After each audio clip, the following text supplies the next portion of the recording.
Puis il y a des raquettes, on ne peut pas jouer avec. Puis d'autres raquettes, ça marche bien, on ne sait pas pourquoi. Ajoutez aux raquettes 2 entraînements hebdomadaires et vous obtenez une championne du monde de tennis de plus de 90 ans, 93 printemps très exactement. Monique Giffard a appris le tennis sur le tard. Elle s'est jetée dans la compétition vers 40 ans et depuis collectionne coupes et médailles. Bonjour Jean-Marc. Bonjour Monique, ça va bien?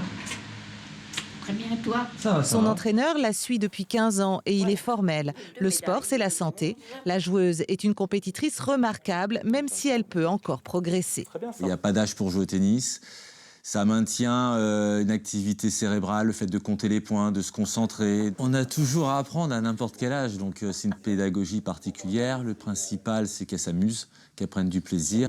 Calme et déterminée, la nonagénaire peut se montrer un brin hargneuse sur le terrain et ne lâche aucun point. Le tennis, c'est une passion qui lui a permis de canaliser son caractère. Ça m'apporte d'abord le contrôle de moi. Voilà. Moi, quand j'avais envie de dire quelque chose, ça sortait tout de suite. Tandis qu'au tennis, vous êtes obligé d'avoir une certaine tenue sur le terrain. On peut me dire des tas de choses désagréables, je ne dirai jamais rien.